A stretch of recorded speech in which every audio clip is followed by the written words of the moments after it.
Hello, everyone. This is going to be part one of my review of Batman Year One.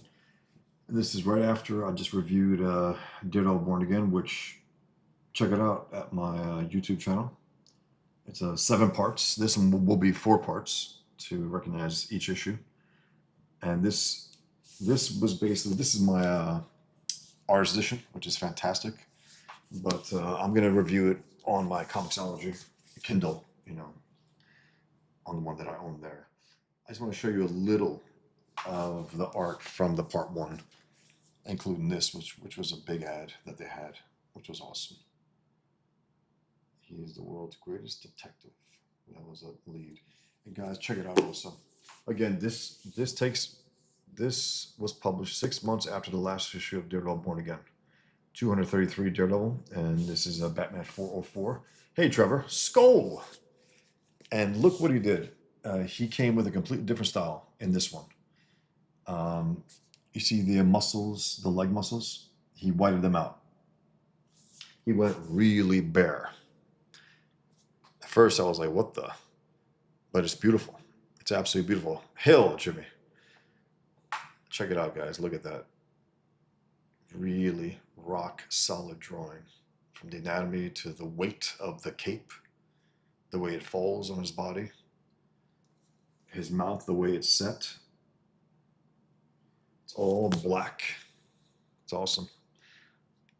The belt looks actually real, as opposed to those little, I don't know what they were, little tablets almost, they look like. So I'm going to show a little of this before I show the Kindle version to review it. But look at this, the inside front cover. Beautiful. Awesome. Give me 1 second, guys.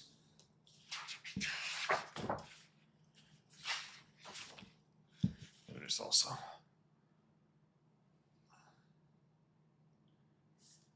This is huge. This might be this is one of the biggest ones because the Sin City's as big as this, and the Daniel Clowes original art one also. This is an early drawing of Batman by Mazzucchelli when he was a kid. Right there. How cool is that? Get an up-close version of this also. He also has an introduction here, which I'm not going to read. I read it, myself clearly, but it's really well written, well thought out. Check this out, guys. Some of the sketches here. Early character designs. Check out these bottom drawings here, like Dick Tracy style. I mean, that's pretty wild looking. He was definitely experimenting. He got a little away from the Daredevil Born Again style, where he was experimenting. With this one, I think he went with a yeah, Jimmy. It's more dramatic that way. It's interesting because he was going for something completely different, clearly, than what had been previously, established. Like it was basically, I guess, 10 years removed from the Neil Adams version, which was completely every delineated muscle, the striations on his shoulders and chest, and on one level, it's pretty cool, But I don't know. This is just so solid. It just looks solid. It's beautiful.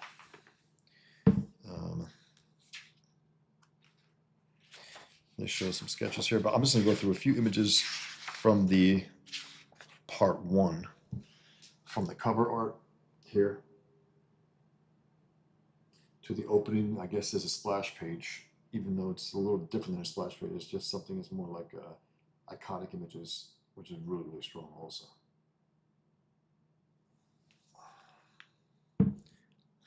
It's funny, Dark Knight Returns, when, okay, sorry, but look at this also, guys. Look at this. Look at the establishing shots here. The work he put in. It's really impressive. It's just really impressive. Beautifully drawn. Beautifully designed. The angle, the arc there with the train.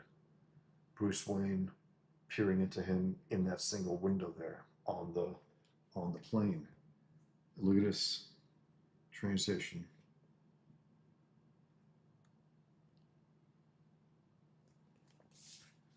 show a few more, and then we'll get going on the actual review. Hey, comic books in cahoots. Check out his cartoon. That's the commissioner, Loeb. Check out what he's doing there, Mazzucchelli. Look at this. It's really, really good. Even this, guys. Just even this. This is so hard to handle, man. But even this, even that car. Look at the car. Rock solid. Perfect. Leaving the white space around it on the edge. He clearly took those 6 months since Daredevil Born Again, and rethought his finished line. He rethought his finished. Look at that gorgeous shot. It says everything there, and it's beautifully told. Doesn't need anything else there. Surrounded with snow. I don't want to go through the whole thing, but I am tempted, a part of me. But let's just show a few more things, and then I'll go through the story. Great shot right here. Great young Bruce Wayne, those eyes.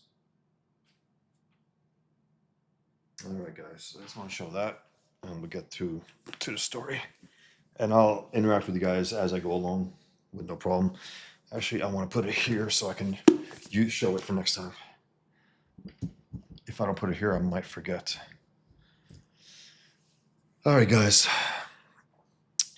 Comic Books in Cahoots says, it harkens back to comic strip art from the 50s. It does, but it's far more sophisticated. While the style is deceptively simple, it's very sophisticated. It's just that the finished art, he was looking for a far more simple, I guess, final look. Yeah. Jimmy says, that's a beautiful inside cover of Batman. The black and white is powerful. It really is. It's gorgeous. Absolutely gorgeous. Jimmy Lumberjack says, was Frank Miller a student of Toth? He rarely brought him up. I think he brought him up once when someone brought him up. I know Toth was not a fan. Unfortunately, I think he couldn't look past some of the, how would I put it? I don't know. That wasn't his Batman, I guess, necessarily from what he heard, even though he wrote a fan letter to this particular series regarding Dave Mazzucchelli and his, I guess, use of the finished style that Toth used. And he wrote a fan letter to Dave Mazzucchelli. So he did see this. I'm thinking he probably resented the Dark Knight because he had a more of a friendly idea about Batman. Toth was like an old school conservative in a lot of ways. I don't think he appreciated changing characters too much from what he thought they should be. And he resented, I think, some things that Miller may have said or done. I don't know exactly. But I know that in one interview, in one of the videos that I had, he said, someone asked about Miller. He goes, yeah, Miller, that's another thing, something like that. So he didn't have too kind of attitude about him. But I do think this. I think if Toth had read Daredevil Born Again, and, I think he would have established himself like, okay, this guy's good. This guy's a great storyteller. And then maybe followed him to The Dark Knight and Batman Year One. I think if he had read Daredevil Born Again, I think he would have realized that Frank Miller is an actual great talent. It's unfortunate that he just had this negative opinion about him. But it's a different school, different era. But then again, things are timeless, aren't they, guys? They should be, at least. Timelessness is a virtue. These things should be timeless. These are, a lot of the guys who do it, unfortunately, they see it as a job. They're jobbing it month after month. Frank Miller and Dave Mazzucchelli, though, they haven't done monthly comics in decades, monthly comics. So they had a little more opportunity to take their time to think it through. Um, Not to waste your time, but just take their time. Make sure it's as good as can be. That doesn't necessarily mean, more detail. I mean, look at this. He lays it on when he has to establish the shot, to establish, Gotham City. He does that, and then he strips it bare when he can, because he's a storyteller. He's not he's not a visual period as an end in itself. He is telling a story. Um, SXS, what's up? Love me some of your one. Yeah, it's so good. Hail, Mikey gets Amoral Fat 40 Ounce. I've only seen the animated movie of this book. Not good. Amoral Fat 40 Ounce. It was a rote adaptation. They added nothing to it. They didn't stylize it. It was pretty dead. This is the one you got to look at. You got to read this. That was not good. It came and went. I forgot. The only thing I remember is it was not that good and it was lifeless. That's what I remember. And I think Bryan Cranston, who's such an asshole, good actor, but he's such an asshole. He's such a lefty hack. I think he did Commissioner Gordon, and the guy who did who played Commissioner Gordon in the Gotham series did Batman, but he was way too. He tried to put it gravelly. It's like it doesn't work. It just doesn't work. They have to figure out a way to make it less so like that. But Comic Book Sing Who says Catwoman as a hooker probably rubbed Toth the wrong way. That's for sure, no doubt about it. If he knew of that, even though he did write the fan letter, which was published, I think, in the second or last issue of this particular run. It was Batman, I believe, 404 to 408 or 407, 404, 405, 404 to 407, I believe. Mikey says, "Yeah, I'm loving these Frank Miller reviews. Yeah, I love doing them, and I love that you guys like them. So here we go, guys. Frank Miller, Dave Mazzucchelli with Richmond Lewis. Yeah, SXS. He did do a good job with Walter White, but outside of great writing and a great showrunner, he did something called Your Honor. Sucked. Flat out sucked. I don't know what he was trying to do. He was trying to do something hard and edgy. It sucked.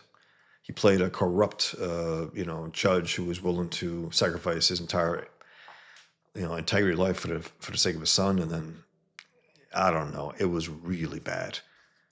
And there was one line in particular. It was canceled after the second season, and I called him out publicly after one episode. It was so bad.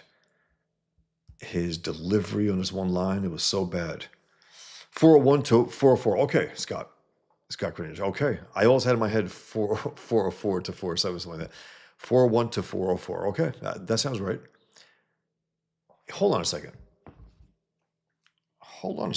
Now you got me confused here.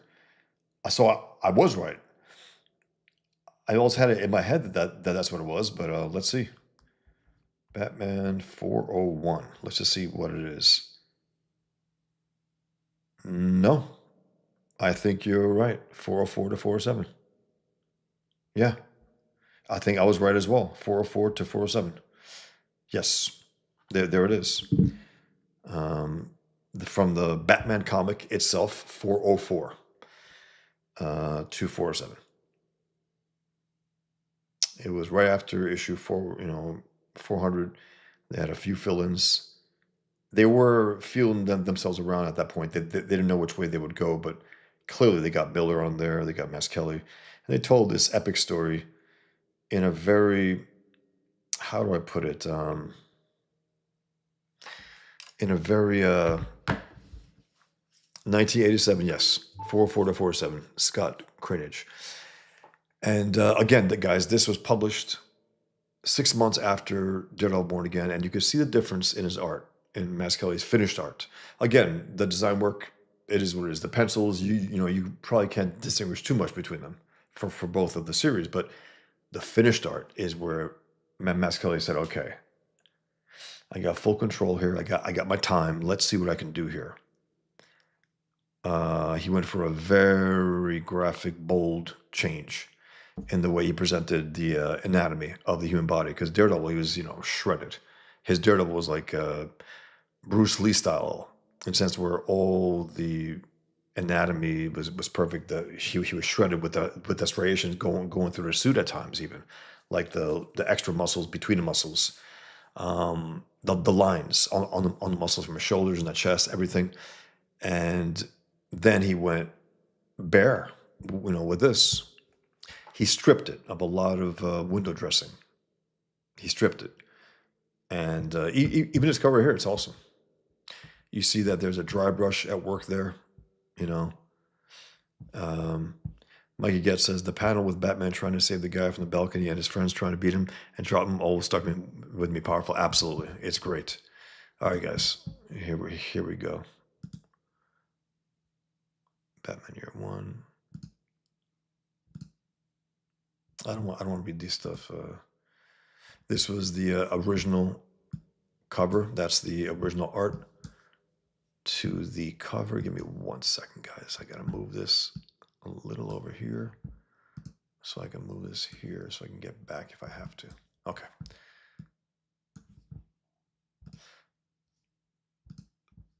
Oops. Sorry, guys. So yeah, this was the cover to issue 404 without the title there clearly. It's very dramatic. It's very simple and clear. And that's what he was going for, clarity. And I don't think it needs anything more than that. Everything's well drawn. The clothing, Bruce in shadow. Okay.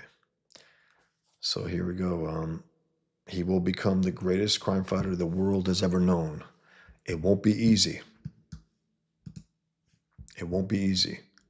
Chapter 1, Who I Am, How I Come to Be. There's the bat. So as we did with Daredevil Born Again, we're going to look at 2 pages at once.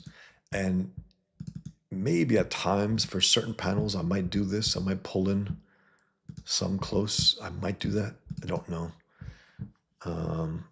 Let's see. Because again, it's not like I'm trying to look for, incredible detail here because there isn't necessarily. There is absolute rock solid drawing here. I mean, look at this, guys. Look at this drawing.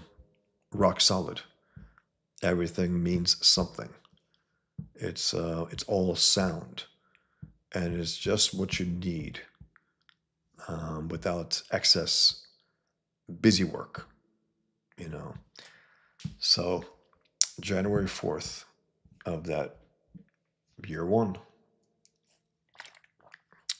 you got Commissioner Gordon, Captain Gordon coming in from Chicago.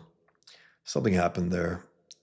Miller is alluding to this idea that he was a little corrupt. No 3D assets, SXS. This is all he put into work. And it looks rock solid. And he used reference, most likely, because, it looks exactly like what we're looking at. You wouldn't want to guess on this to make it that good looking. Now you can take, reference doesn't have to be, you don't have to be a slave to it either. You can set up the stage and then, go from there. Maybe he had a straight shot of a train. He goes, you know what? I want to curve that. And along those lines to make the beautiful composition that he makes here.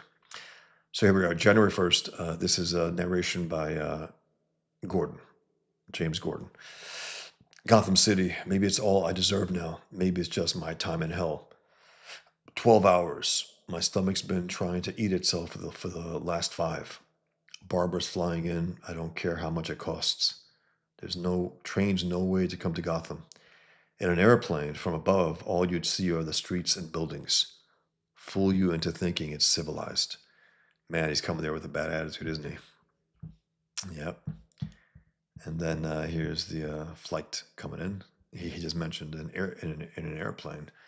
And here we have an airplane. Beginning our final descent to Gotham City. Please return seats and trays to their upright positions. And here's the narration here by Bruce Wayne. It's different handwriting there. From here, it's clean shafts of concrete and snowy rooftops, the work of men who died generations ago. From here, it looks like an achievement. I should have taken the train. I should be closer. I should see the enemy. Love that attitude also. This young man coming back from his training to become this greatest crime fighter ever. And he speaks in those dramatic terms when I think they're important.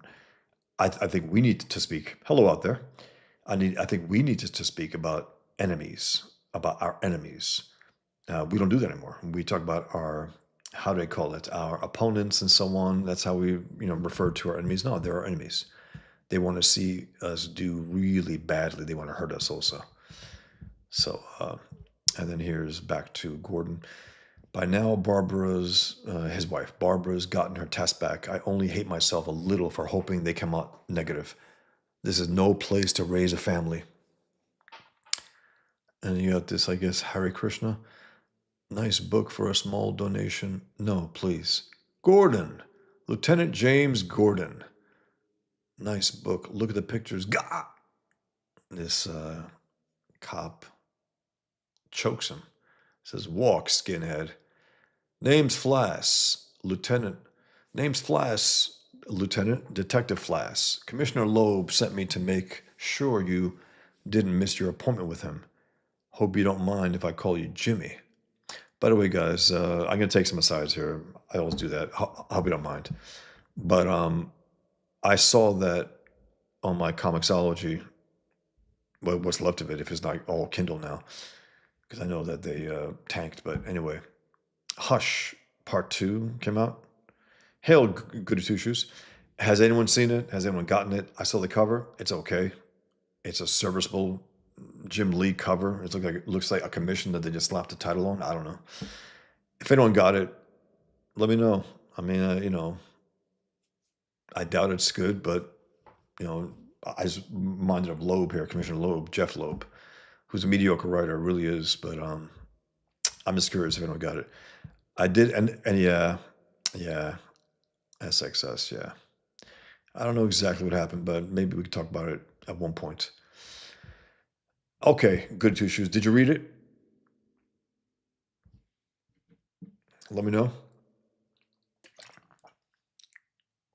Scott Cranage says first issue is good. Okay, I might check it out. I did get the Wolverine Revenge 5 with a Capullo, who's great. The cover's great too. And against my own will, almost, I got the Fantastic Four versus Godzilla that John Romita Jr. drew. He looks more like a lizard. I saw some parts, but I still, yeah, Loeb is very hit or miss. He is. Love Superman for all seasons. That was very tough for me to get into because of the balloon nature of Superman. Tim Sale made him into this big Macy's Thanksgiving Day parade balloon. Ridiculous looking. Ludicrous looking. Yeah, Mikey. Of course, Scott Cranage, good, but not year one good. This is, an all-timer right here. Jim Lee has never made an all-timer. He hasn't. He was good on the X-Men. I liked him on the X-Men, especially the Uncanny X-Men. He was good. He was exciting, new, really, gave his all. He looked dynamic, and then he got stiffer and stiffer and stiffer to the point where his figures look like action, like toys. Sale is also hit or miss. He is, man. The weird mouths and nose, and I don't know what's going on there. Detail, no detail. His wash was really good. Sale's wash, the gray wash that he had, was really nice. Action figures. That's what Jim Lee's characters look like now. Action figures. It's like he puts them together and they look like that, so stiff and weird looking, as if he's using only action figures to draw from them. I mean, that's what it looks like. They're not dynamic the way he used to make Wolverine and Gambit and all that, and it's just not dynamic anymore. Anyway, guys, yeah, I'm gonna keep going here. I will check it out. Yeah, he did sell out. It's like, what an idiot. What a dummy for himself. He leaves to go to Image, and that's why Image was a fraud, really, in the end. It really was. It was all about, and that's fine. They want to make their money. They want to make all the money. They don't want to share it. Okay, fine. Be honest with it. Don't talk about creative rights and individual rights and all that. Don't tell me that. They're not about storytelling. None of them were. If anyone was, maybe Silvestri, because he's a really good artist, top down on every level. But my point is that it was all about making more money, and that's cool. Admit it. Be honest. Be honest. It was not about creative freedom. That was bullshit. At the time, I knew it. I was like, that's bullshit. Um, anyway, here we go, guys. I hope you don't mind. My reviews, I go all over the place. I do acknowledge the chat, but let me go on for at least a few more pages. Walk, skinhead. Name's Flass, Lieutenant. Detective Flass. Commissioner Loeb sent me to make sure you didn't miss your appointment with him. Hope you don't mind if I call you Jimmy. Well, nice colors, the guy's choking. Welcome to Gotham, Jimmy. It's not as bad as it looks, especially if you're a cop. Cops got it made in Gotham. Yeah, sounds like a real criminal. And then Bruce Wayne's coming back to town after years abroad.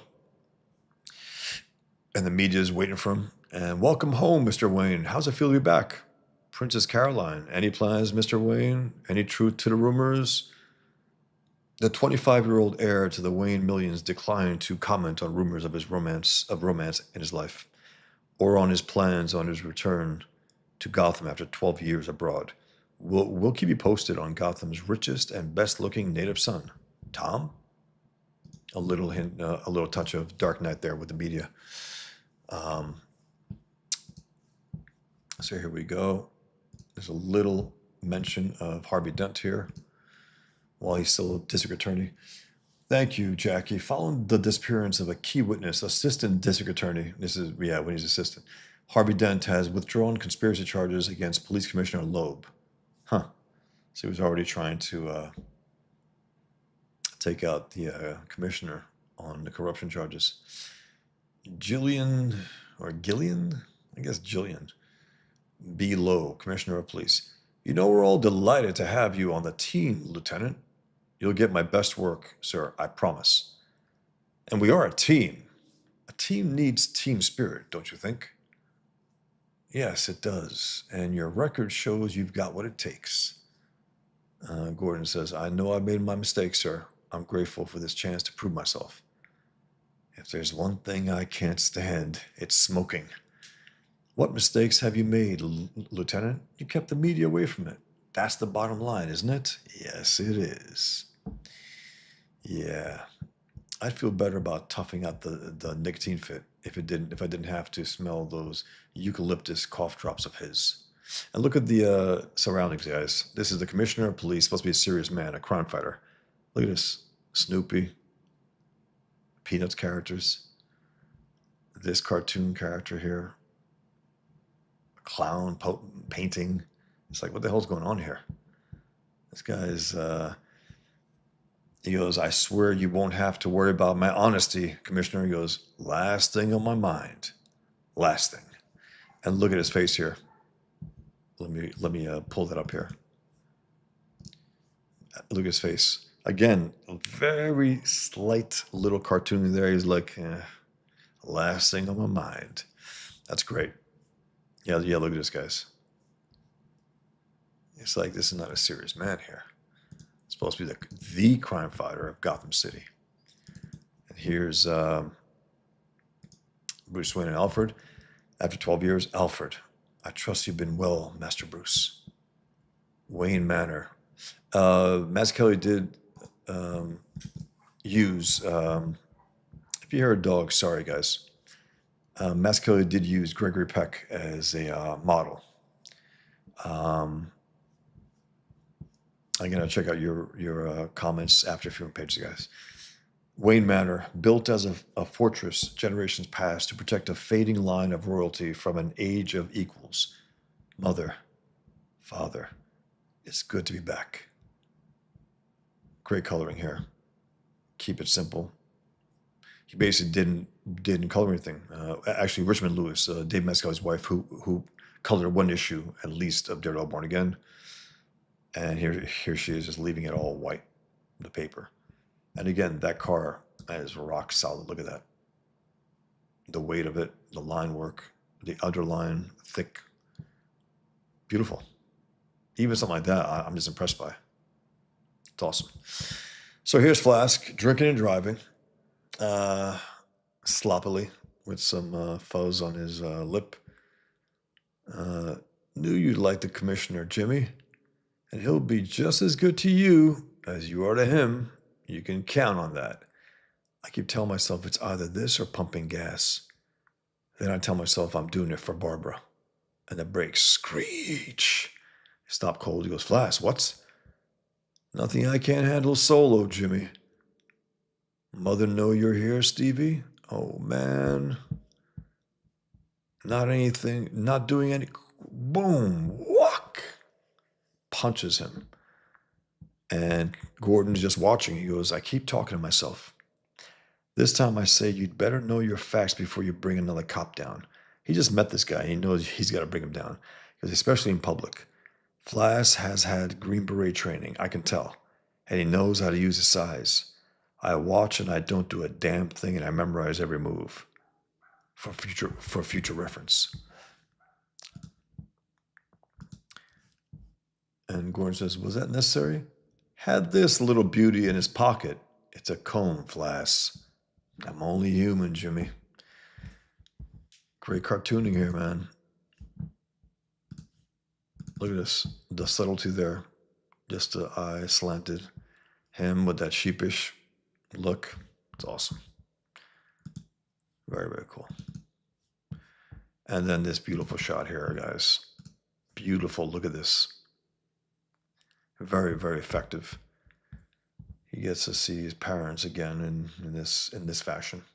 He hasn't seen their gravestones in 12 years either. Goes and visits with them and talks with whatever he does, but it's really effective. Look at this. Also the open look at this. Meaning you got the gutters, right? It's completely there. Open throughout the entire thing, as if to say it's all snow around everywhere. Love it. And then you got this dramatic shot here of the cop cars. February 12th, a month later.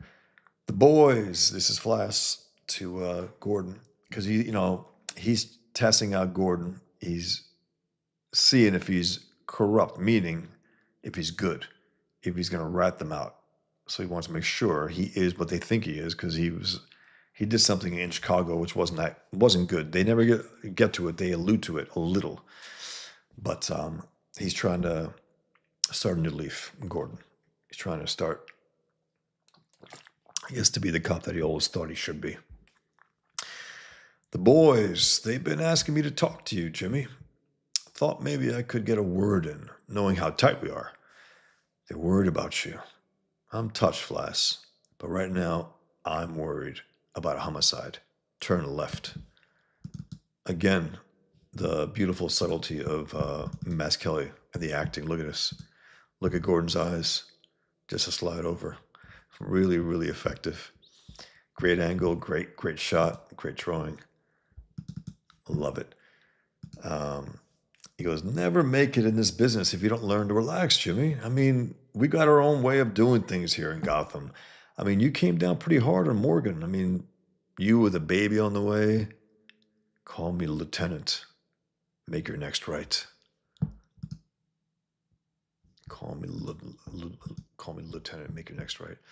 And here is Bruce Wayne, biding his time, trying to figure it out. He doesn't know exactly how he's going to basically use all of the knowledge he's learned, all of the mastery of fighting, of deduction, of crime fighting, of detective work.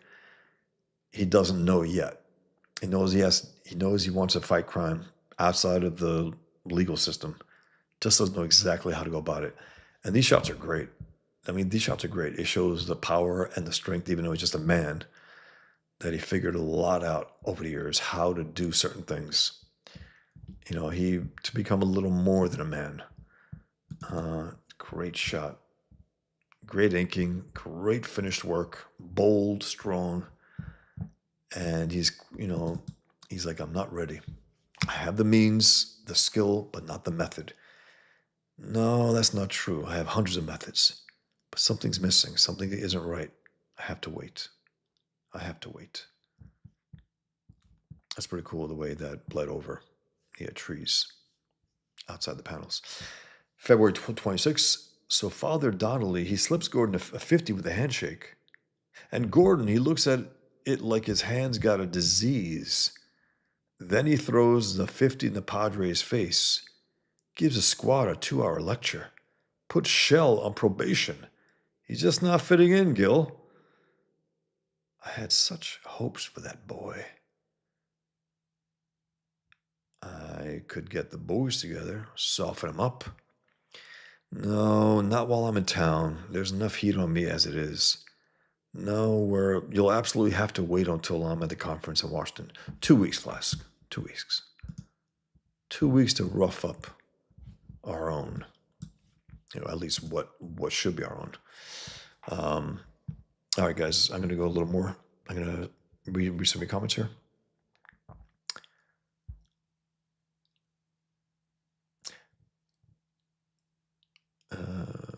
Goody Two Shoe says Jim Lee X-Men was an all-timer just based on sales, but I was a kid then too. It holds up. I got I guess what is a Jim Lee collection of the bulk of his work on the X-Men. I got all those, and then he did those first 3 or 4 issues of X-Men, and then he started to loosen up a little and went to Image. And again, they made a killing. They made as much money as possibly could. But those assholes, it's like this.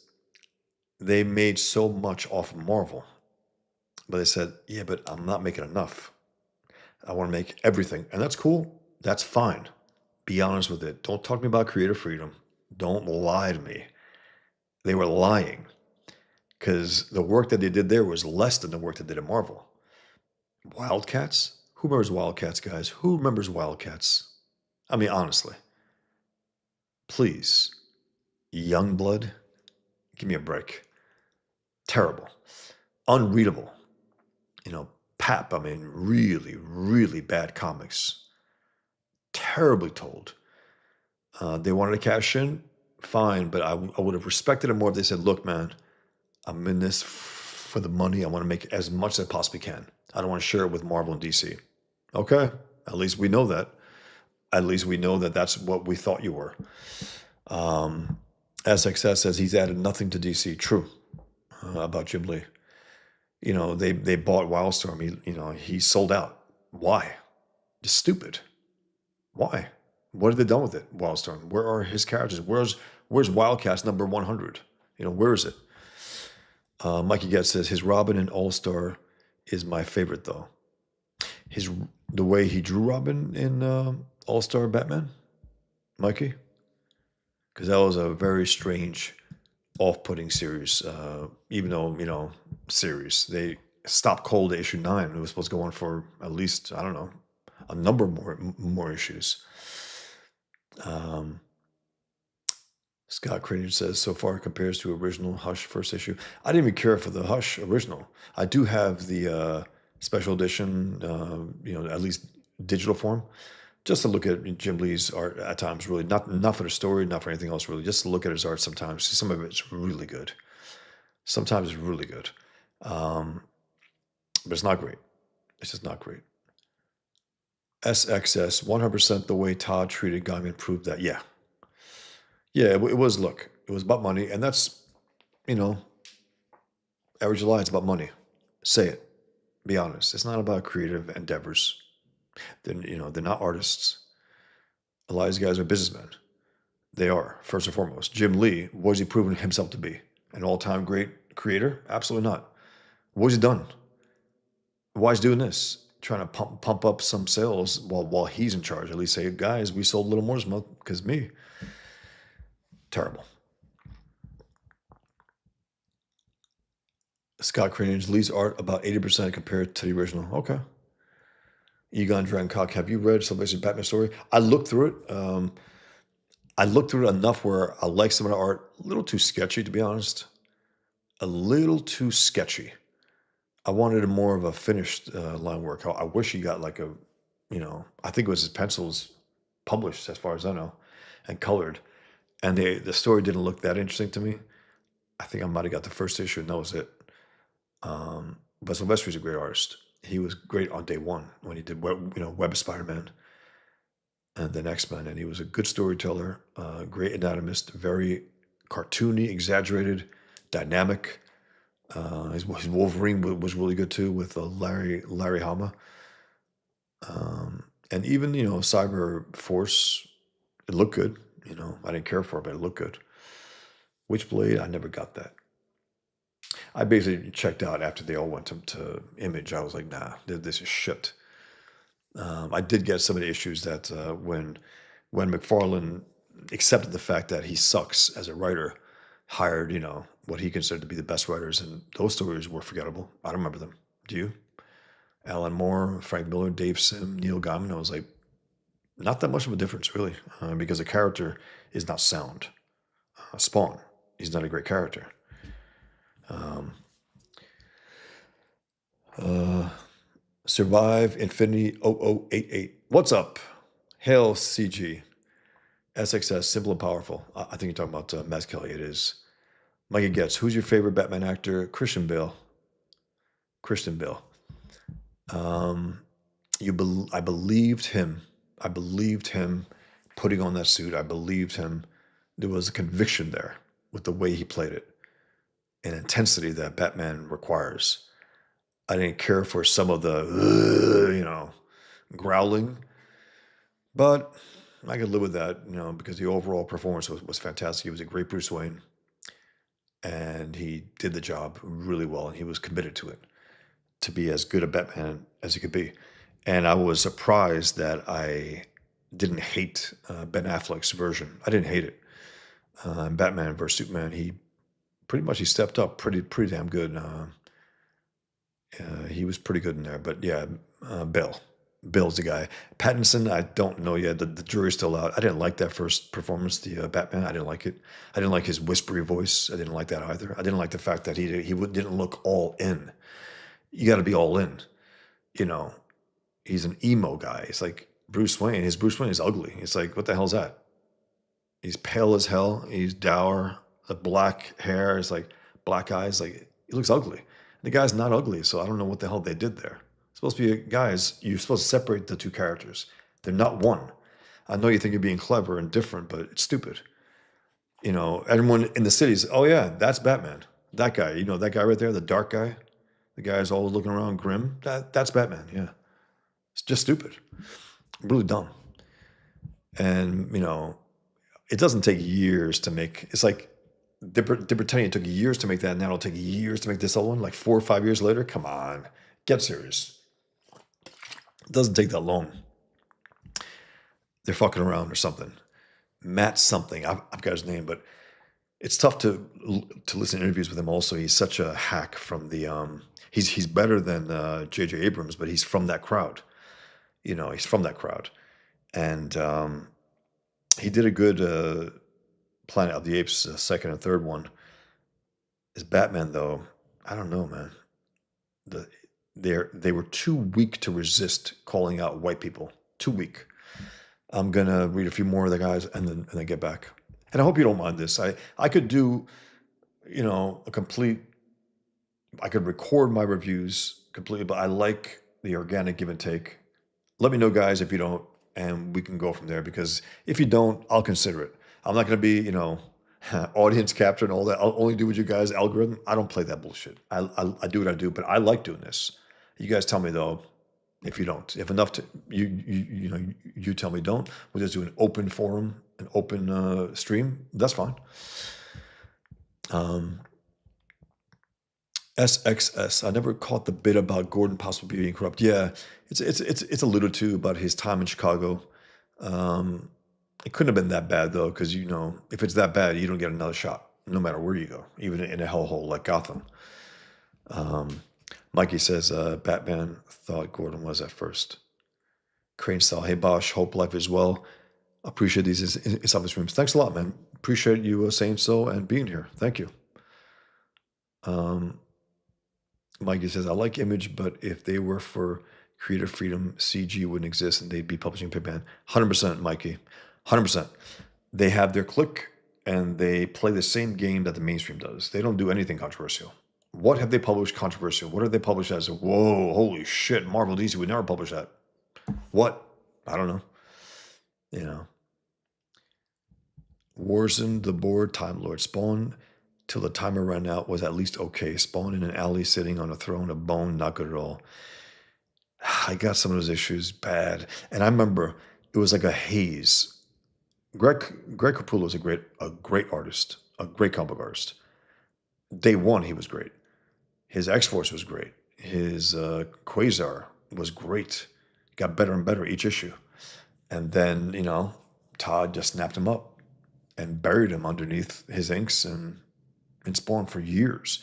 I'm not saying he was a willing participant, of course, but he lost a good number of years of doing more better stuff, better stories at least. And I can care less also though for Scott Snyder's writing at all. I can care less for it. It was the art that I got the Batman for. And sometimes it was a strange mix of simplicity and detail. I don't know what he was going through as well, Capullo. Right now, I'm enjoying his Wolverine art, though. It's a throwback to his old, I think, X-Force stuff, at least to me. It's really, really good. JEC says, I couldn't deal with a 3-hour Batman movie. Which one was that?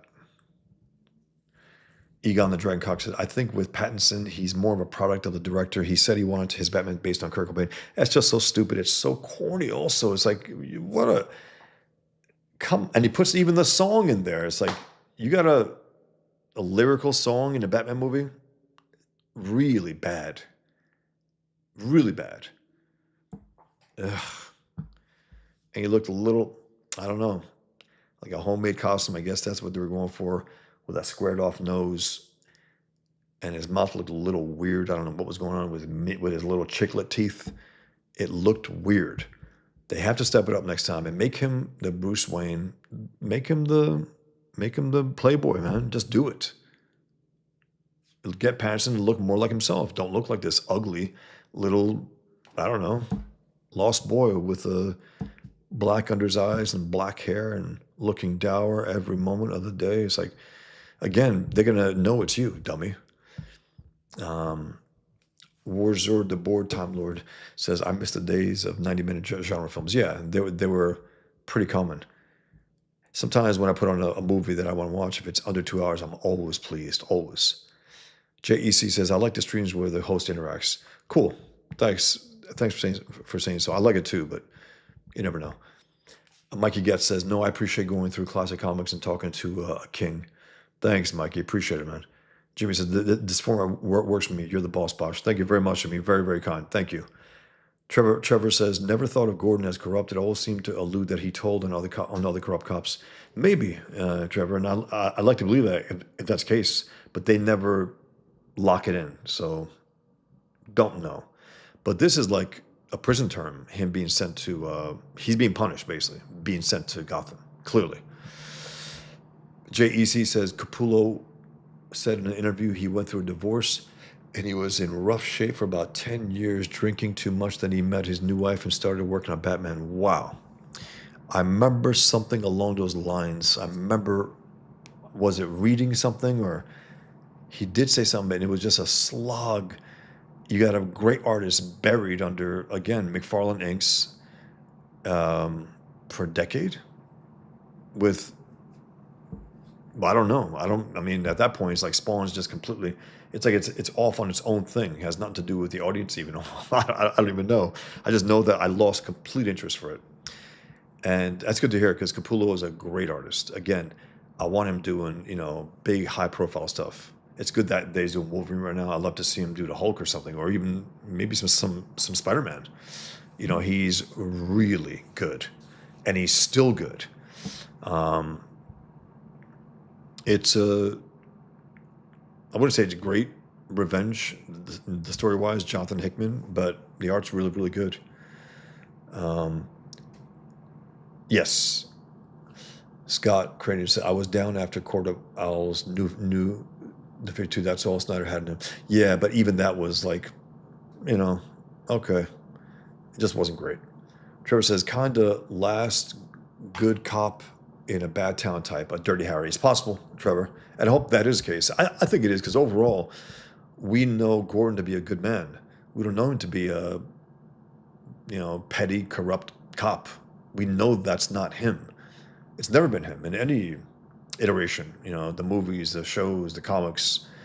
But this is just Miller, I think, trying to bring a little edge to it, bring a little mystery, a little something extra to Gordon, and maybe to redeem himself here, because he sure as hell does. Whatever happened, he sure as hell does. And even the closest we got to a corrupt Gordon was in Dark Knight Rises, where him and Batman made that pact where we're gonna lie to the public. I hated that, by the way. I hated that, and I love the fact that Nolan had enough integrity to say we're gonna have to deal with that thematically. We're gonna have to deal with the fact that they lied to the public, and they're gonna be caught. When Bane, tells the world about it when he gets the sheets, the speech that Gordon had been wanting to tell for a while about his corruption, about him and Batman lying about Harvey Dent and so on. So that, in one way, touched on something along these lines. But if that's as bad as he gets, it's not that bad. I mean, personally speaking, I hate when the characters, lie, and they're like politicians at that point. It's like, God damn it, have some integrity here. Egon the Dragoncock, Scott Snyder is vastly overrated, 100%. The Batman Who Laughs is one of the most retarded villains in my. I don't remember that either. I think I saw like a Joker Batman something. He's like Bendis Redux. He's as ugly as him, as short, as stupid in his mugging at the camera. With all those faces he puts with eyebrows and stuff. I think he has one eyebrow that goes up anyway, but he's like Brian Michael Bendis. Same shit. A forgettable writer who has far too much influence. It's like, what the hell? Scott Cranier said, I was done after the second Court of Owls. New 52. That's all Snyder had in him. Sorry. Dude, you said that 3 times. Yeah, maybe he just repeated it on... Anyway. JEC, Capullo did like 80 issues of Spawn, then stopped doing comics for like 10 years. Is that right, JEC? Did he stop? Because I don't remember hearing or seeing about 10 years? That doesn't sound right, but wow. Trevor says, yeah, like no other cops would work with him because he wasn't corrupt. Had to leave and took promotion to start over. That's very possible because that's how they see honest people, as dirty from their perspective. Is he going to rat on us? Is he one of those guys? It's very possible. It's very possible that is the case. Maybe he did quote unquote rat out on some dirty cops. Capullo carried Snyder to a good run for sure. JEC. That if he had a mediocre artist, no one would be talking about Snyder today at all. Nobody. Trevor says, why would Batman trust a corrupt cop? Gordon is more about justice than the law.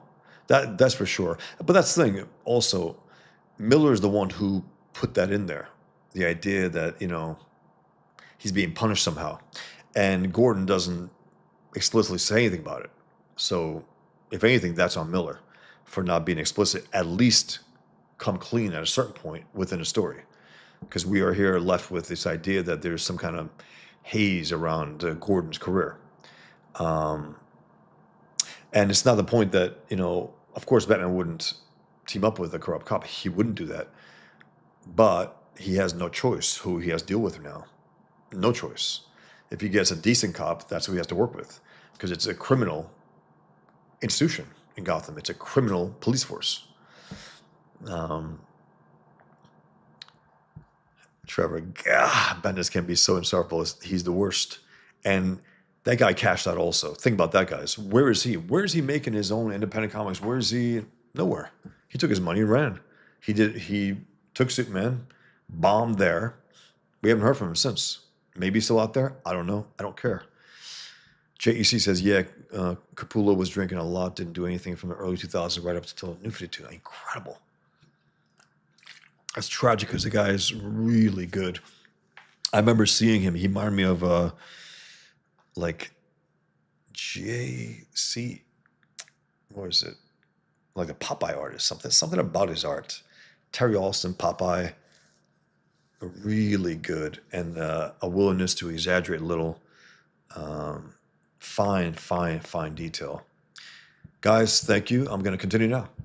March 11th. Here we go. March 11th. The engine hums gently. Again, the rock solid drawing here of this Porsche. Rock solid. Beautifully, inked. Top light, underneath black. Look at the rims. Everything just rock solid. Love it. Here's Bruce Wayne in his journal. The engine hums gently. Not quite convinced it should stop. I love that. It's great writing. The engine hums gently. Not quite convinced it should stop. It's a beast, the Porsche. Everything is in place. The attendant was even obliging enough to ask me for my autograph. My alibi is set. Bruce Wayne has been sighted at the same hotel as a visiting Hollywood sex queen. That should generate sufficient rumors to account for my whereabouts for the next few hours. So here he is. We're getting a little taste of his. Oops, sorry guys. I got to get back in his abilities here. What he's learned, what he's picked up. This is a reconnaissance mission. Until I know more, I must avoid combat until I'm ready. My anonymity is an obvious priority. The murder of my parents is a matter of public record. All it requires is a change in clothing and complexion, and a single, memorable, distracting detail. A big fat scar on his face. And look at this, guys. The gesture there by Gordon. Again, I just get a kick out of these things, man. Look at that. The gesture drawing right there. Love it. Just a little hint of a line there. Very, very naturalistic in the best sense. You don't want the naturalism, the way Rand wrote about it, at least, to infect your work, where the unnecessary comes in there and undermines. But that's just beautiful. And Gordon's narration now. Requested off this night shift 4 times now. Damn it, Barbara needs me at night these days. Barbara and little James. So I hope it's a boy. So what? It's funny. 4 times, no reply. I'm not making friends in the department. Going to work, Lieutenant. Going to be late. May have to skip the whole night. And he says, old trick. Talking to distract me. Guarantees an attack from behind. Should have checked my military record. I was taught to handle worse than this. But then, it's been a while. And they rip it to him. Somewhere in the middle of it, they tell me it's just a warning. They remind me that I've got a pregnant wife. Toward the end, I hear a familiar chuckle. Flass. Oops. Damn it, guys. I'm sorry, man. I'm losing track of if I'm on the stream there. What the hell? It wouldn't do that? Huh. This is very, very, very, very strange. I'm trying to. Okay. Yeah, look at this. That line work. It's awesome. Lights coming in here. And the shadow work is just these thick swabs of ink here. Beautiful. Let me get out of here and go to the next page. It's a great shot. Black all around here, cracking the skull, and then boom, bleeding off the page and open work. So here we go. Bruce Wayne walking down this dirty street of Gotham with a whole criminals and whores and pimps and drug dealers. And he goes, it's a 20-block walk to the enemy camp. That's what he calls the enemy camp. It's been educational. I was sized up like a piece of meat by the Leather Boys in Robinson Park. The Leather Boys. I waded through pleas and half-hearted threats from a junkies at the Finger Memorial. Bill Finger. The actual, well, it's not the actual, it is a co-creation, technically speaking, of Bob Kane and Bill Finger. I'm so glad he's getting actual credit these days. That's awesome. This is Miller paying homage to that as well, which is cool. I waded through pleas and half-hearted threats from junkies at the Finger Memorial. I stepped across a field of human rubble that lay sleeping in front of the overcrowded Sprang mission. Another allusion to Dick Sprang, one of the other Batman artists. That's awesome. In one sentence, in one paragraph, he fits in 3 of the old classic. Jerry Robinson, who created the Joker, and Bill Finger, and Dick Sprang. Finally, the worst of it, the East End. Great shot right there. And the light red, half in ink. Hard to believe it's gotten worse. Cheer you up. I doubt it. How old are you? Young as you want me to be. Stupid That's all wrong, Holly. You're doing it wrong. Did what you said, just like... That's right, honey. But you got to pick you types. Got to know which ones want what you got. This one's not... I haven't said, have I? That vice I smell? That crazy vet bit? That's old, man. I'm not the police. Believe me. You still here? Told you to go, Holly. He hadn't said, this is a little rough here for, having this young, prostitute and mainstream Batman comic. It was 40 years ago, but still. And to be treated this way by her pimp. It's a fine line, man. A fine line. But she said he hadn't said, we talk this over later, sweet chunks. And Wayne's like, no, I think you're finished with her. I'm provoking him. I really shouldn't. Man, you pushing. You on the edge. You're looking for a new scar. That's right. Just tell me where, man. And then you got Selina Kyle, Catwoman, who's a hooker. That's her boss, as well as Holly's boss. They're a pimp. Oh, geez, can't be Vice. We're paid up. Just some idiot to get himself killed. Selina, don't stop now. Shut up, skunk. You know what I hate most about men, skunk? Please, Selina, tell me why you hate us so, please, oh please. Never met one. Say it again. And here's Bruce Wayne walking back into town when she says that. It's a great shot, guys. Look at this. Inking just fantastic. I love his finished work here. I really love it. Very bold, very assured, very confident. The blacks here, beautiful. Here, I hope you can see my arrow. The line work here, everything looks rock solid, from the cars to the truck to everything. And the color is interesting too, really, really good. Garish, which is, appropriate. Yellows and purples. And so then Bruce Wayne was playing with the guy, and the guy is, he's just fed up, this pimp, about this guy coming into town. He goes, his eyes keep flicking away from the girls to me. He turns away for a second, a dead giveaway. Similar to, Gordon. There's a little connection there. When they yelled at him, he knew that there would be someone behind him. He knows through his training that it's a dead giveaway, that he's going to try to cut him. And Bruce Wayne says, he's pretty fast. I won't say he has a chance, but he's fast. Look at him. He caves in his chest right there. This is getting a little too good to me. Better wrap it up. Boom! A rock solid kick. Takes him out of commission. And then the horse attack. Idiot. Never should have done this. Have to get out of here before I draw attention. Ah! Holly stabs him. God damn it, it must hurt like hell. Come on, you guys. I got him. And then look at these. Oh my God, look at these. Look at their faces. Oh my God. Gruesome. Look at her, him.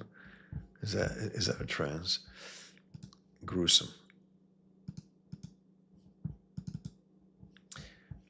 Very good, Bruce. You really put the fear of God into them.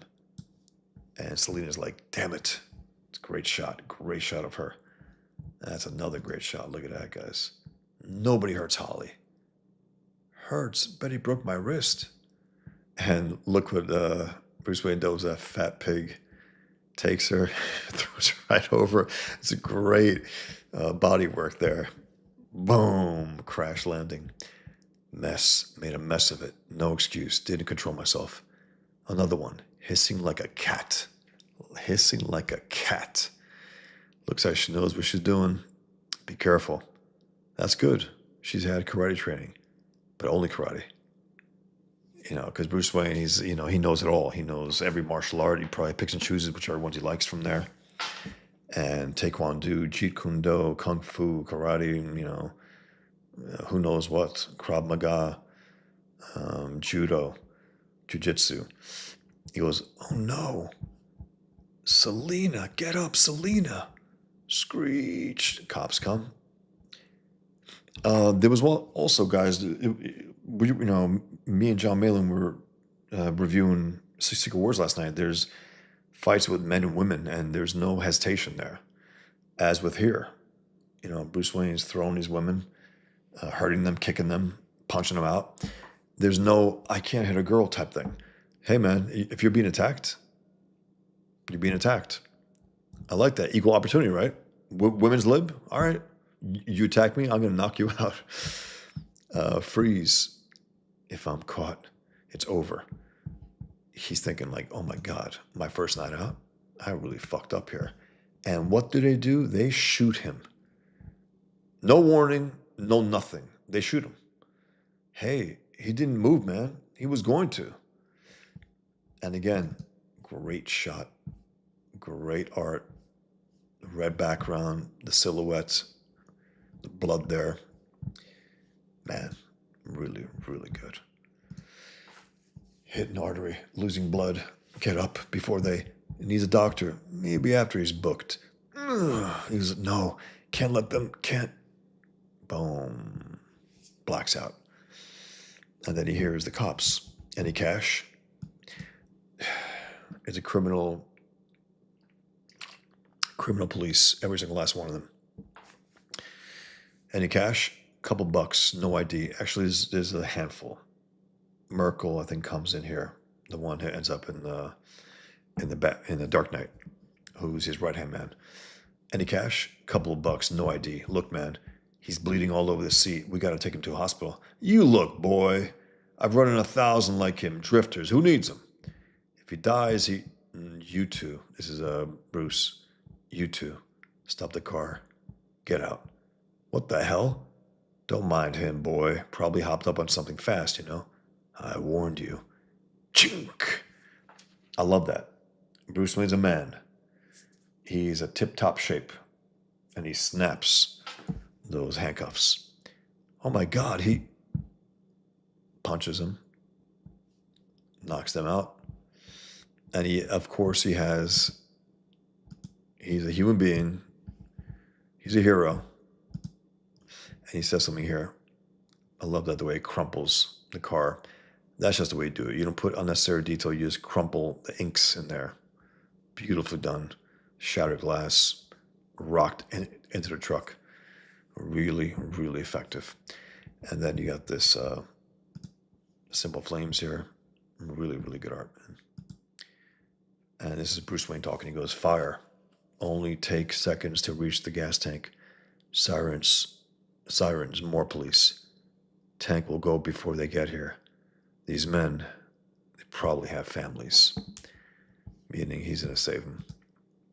They probably don't deserve to be honest, the way they handle him, the way who knows what they do. They probably murdered innocents on the behalf of Loeb and others.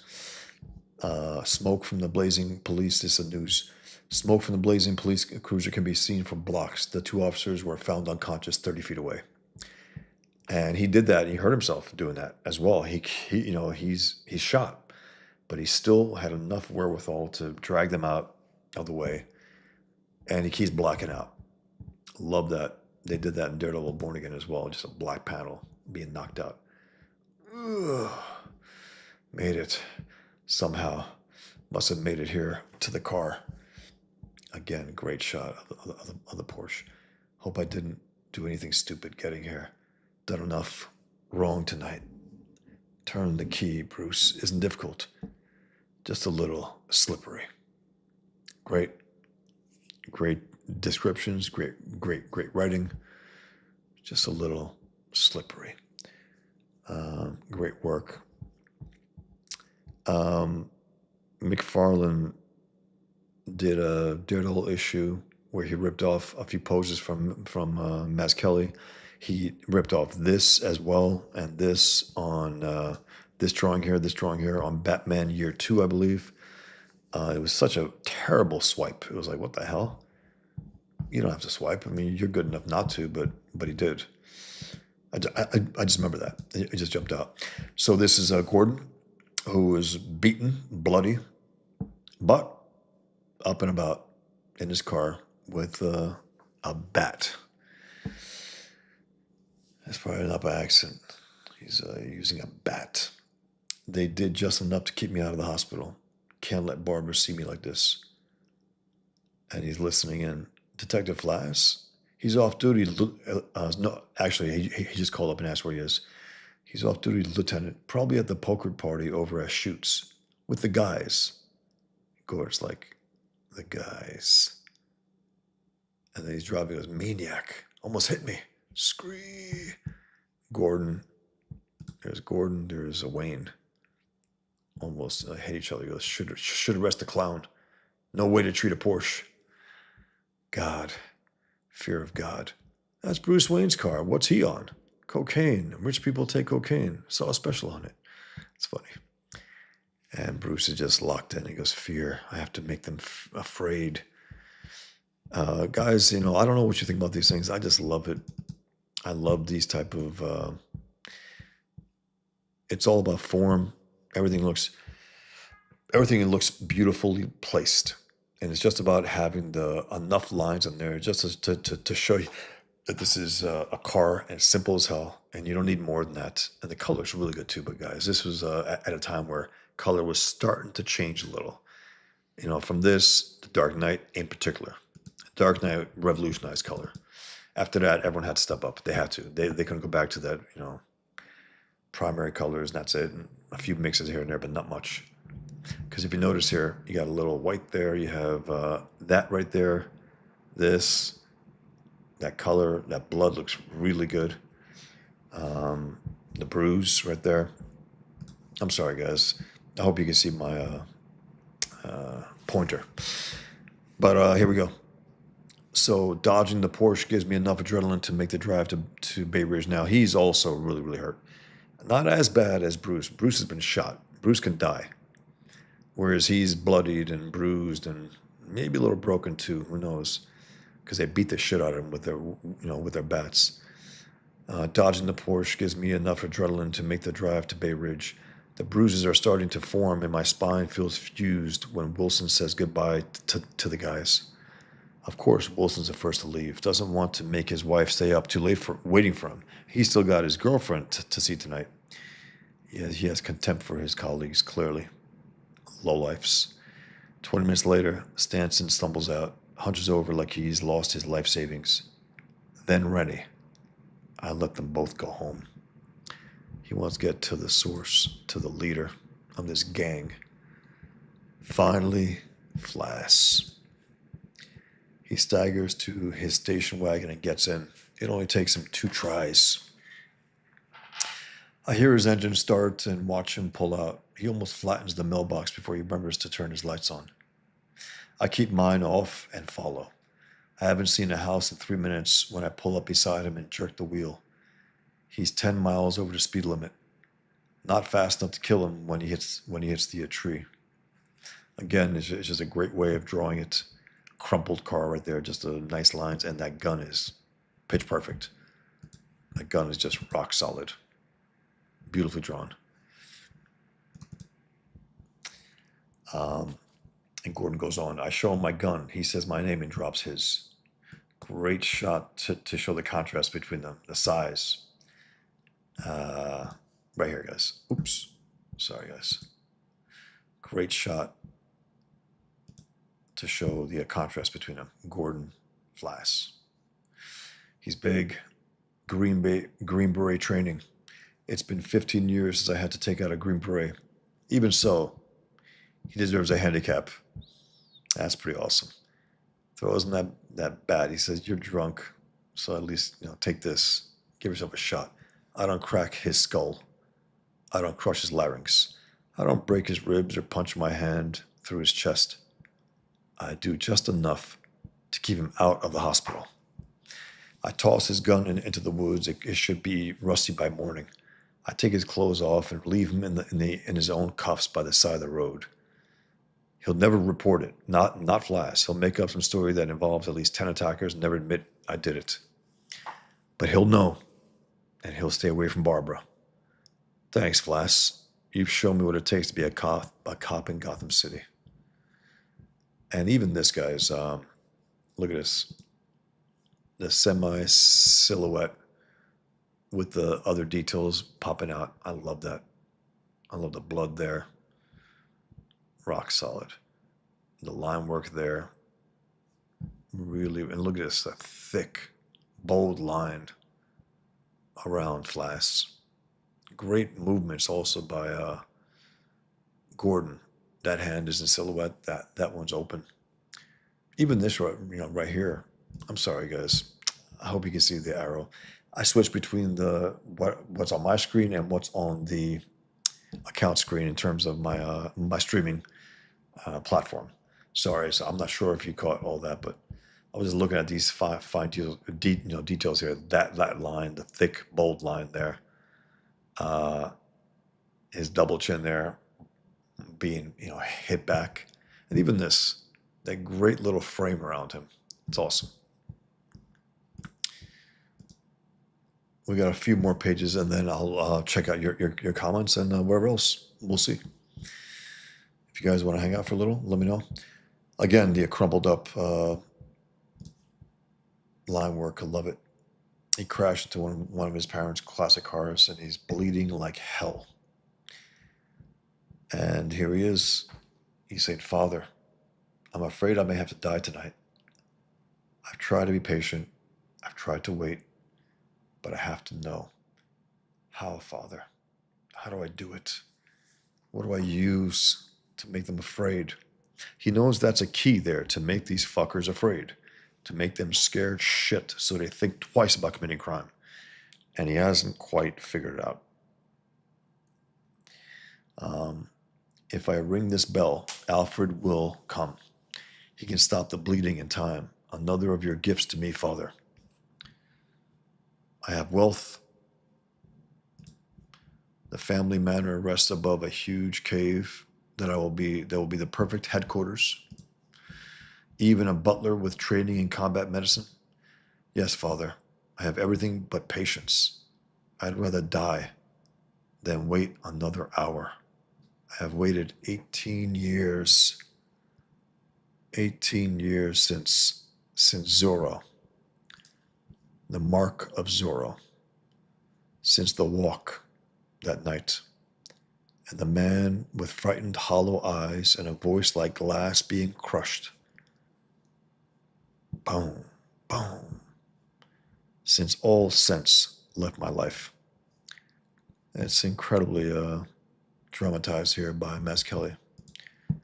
Beautifully done, beautifully told. This horrific, tale. about the Waynes and also the intelligence of Richmond Lewis to leave this wide open, black and white. Very, very dramatic, like a gunshot. And so it's all pure flash of light. Bold silhouettes there as well. And a great shot of young Bruce Wayne there and his eyes. So here we go. Without warning, it comes. Now, this compared to the bat coming in Dark Knight Returns, it's a letdown because that bat was like a monstrous bat. A monstrous bat. It was so cool looking what Miller did when he was Batman was reborn, in his old age, Bruce Wayne. But it didn't have the flair that Miller had for there. But it's just in contrast to that. And if that didn't exist, who knows? I might be fine with this. But man, if you've seen that bat crashing through the window in The Dark Knight Returns, that's a standard. Without warning, it comes crashing through the window of your study and mine. I have seen it before somewhere. It frightened me as a boy. Frightened me. Yes, Father. I shall become a bat. Ding ding, calls Alfred. That's a great shot with a bat over his father's statue. Bust of his father. Here's the cover to issue 2. We're going to stop here. Thanks, guys. That was fun. Okay, let me read some comments, and if you guys want to hang out, let me know. You guys want to talk about some other stuff besides this? Sure. JEC says about McFarlane and Capullo. But McFarlane gave Capullo a salary through that time. He was a staff artist, basically. Huh. He didn't get any kind of extras, any kind of bonuses, any kind of... Mikey Getz says, oh my God, don't remind me of Ben the Suit Man. Ugh, he's so bad. Trevor asks, did Richmond Lewis recolor this? It's definitely digital. I remember being super impressed with their color selection and the originals. Let me show you something. Since you mentioned it, let me show you something. Give me 1 second. Let me show you something, Trevor, and everyone else. I'm going to make my usual pitch also for my comic. Give me 1 second, guys. I'm going to put this here and get my Batman Year One Absolute, because I'm going to show you something, and I think it is a difference.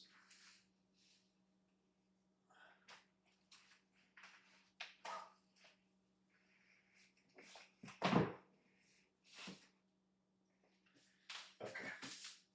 In addition to the artist edition and to the smaller hardcover and to the original issues and so on, I have also this. Batman Year One Absolute Edition. And this is an interesting one, guys. Very interesting. Check this out. There are 2 versions here. You have the original version, and you have what I think Trevor is talking about, a recolor. So here we go. Hardcover of the original, and it's as if you're looking at the originals in a newsprint. Newsprint, to give it the old feel, the old look. I know they recolored Watchmen as well. They don't have to recolor Dark Knight. No, it's perfect as is. But let's just see the contrast here, because I believe you're right, Trevor. I believe she also colored the original one in the newsprint and then recolored it in the collection, in the hardcover collection. But I just want to confirm that. We can confirm that pretty easily just by looking at those first few pages. Give me a second. Yes, look at this. So this is the original in newsprint. And this is what came after.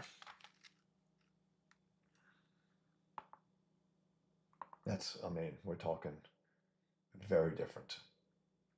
Not a lot of the red hues and whatnot, and the green colors and this and that, and it's just a richer, and also the printing quality clearly is a lot better. It's just superior, but it's a pretty cool way to look at the comic as it was originally published, with the same colors that they were, and also, okay, let's look at this, guys. So let's look at this, the contrast here as well.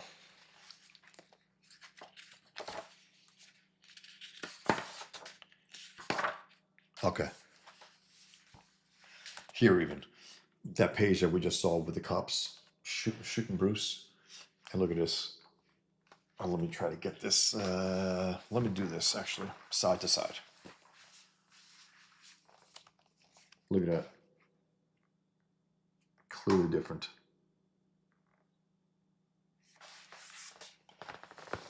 This, not that much different. It's just pretty cool, man, to see it. And I'm going to read that little letter that Toth wrote. And I believe I marked it. I believe I did. I gotta find it actually, but look at this, guys. That opening again. That more or less looks like the roughs and pencils they did for Daredevil Born Again, but again, it's the finished art that makes the difference. It's the finished art that he was going for and that he held consistent from basically page 1 until that final page. And it was a consistency that wasn't there with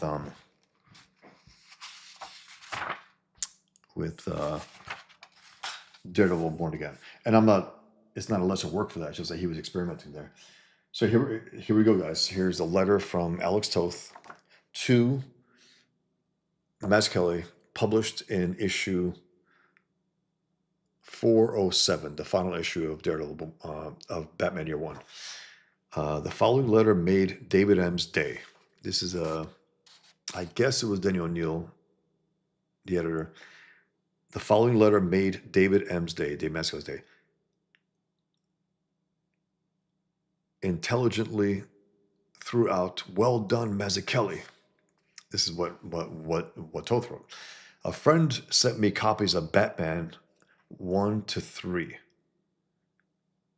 I think he said 1 to 3. Ascribing stylistic links twixt Mazzucchelli and me. Flattering indeed, now that I've scanned his art, which is good continuity work.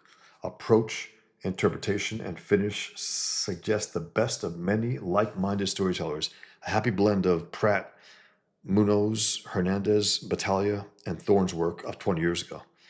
The common thread of economy, clarity, simplicity, and fine staging sense wins my applause and future interest. My only boo, quote unquote, goes to the too small, cramped, cursive, and script-lettered captions as a graphic gaffe. Happy 87 all, Alex Toth. Amazing. Amazing. I mean, imagine how I felt when I got that first postcard from him. Outrageous. I mean, unbelievable. It's unbelievable. Interesting here also, guys. Look, the covers are like they were, shiny gloss, and then the newsprint. So cool. So cool to just get that look and feel. And again, this version and this version, and how different they are also. So cool. All right, guys, I'm going to read some comments. I just want to put this back quick. Actually, I'll just leave it here for now. Put it back later. By the way, guys, if you didn't see the my Secret Wars review with John Malin on his channel, you can view it if you become a member of his channel. You can do that, and in 2 weeks we're going to finish issue 7 to 12 on that.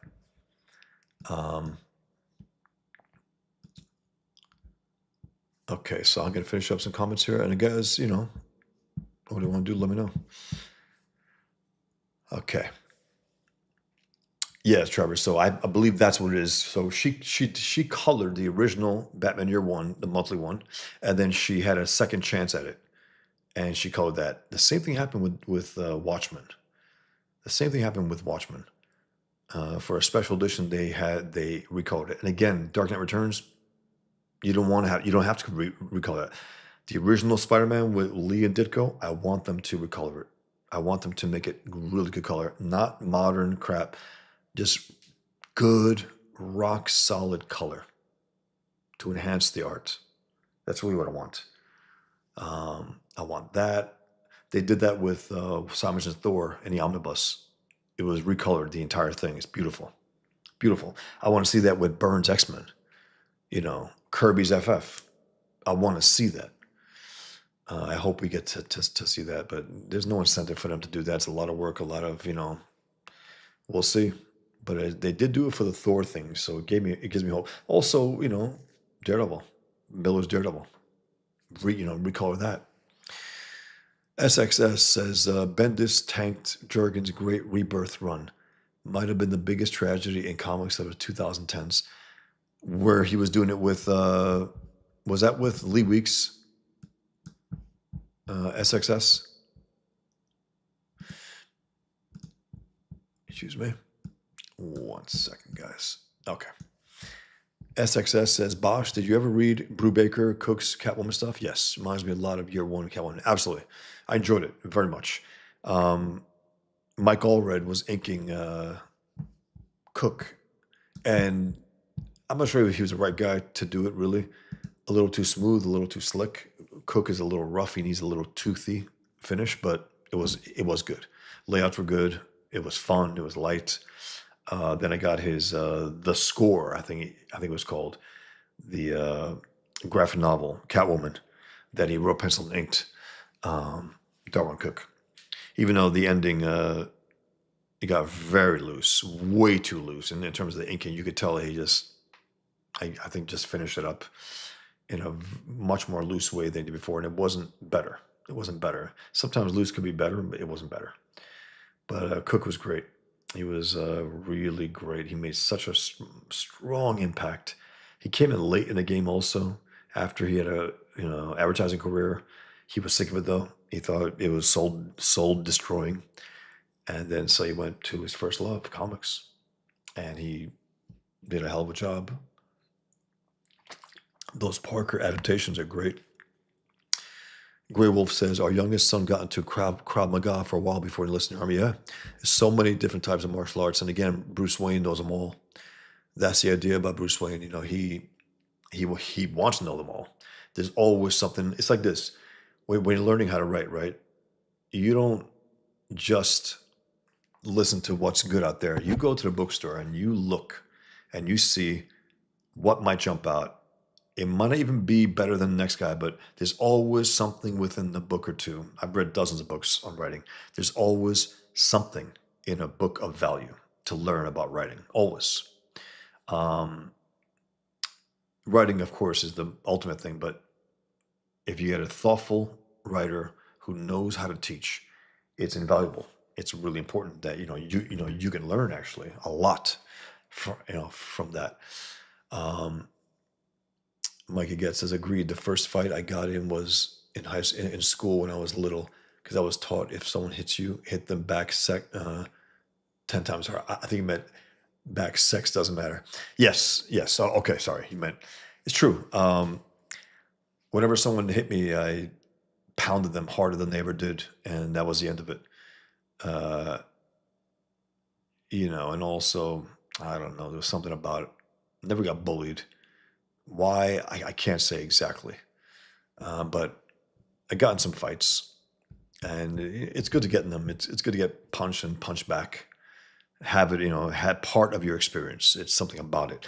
And it makes you not too gun shy to take chances sometimes. If you have to stand up to certain people at times, you have that experience under your belt. Mikey Getz says, year 2 sucks. The real year 2 is Long Halloween. The Long Halloween. Yeah, it did suck.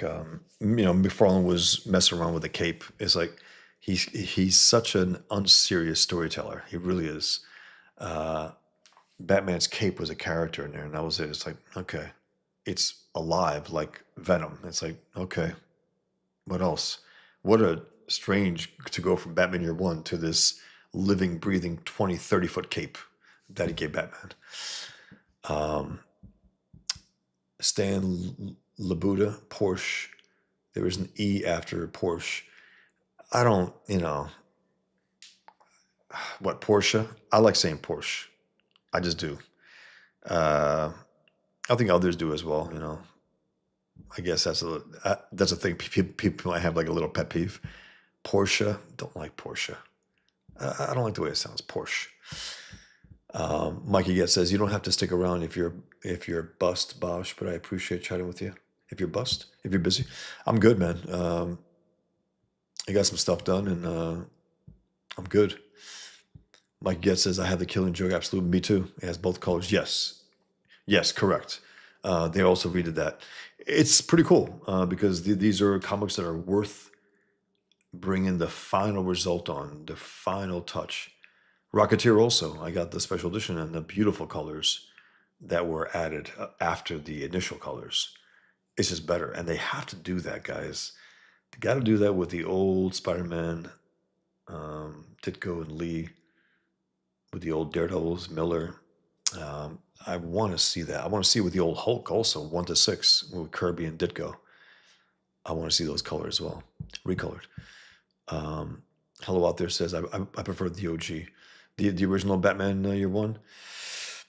It was good, but I don't know. She brought a little more different to it in her second try. Happy's Funhouse says, are any of the Bat Family Year Ones any good?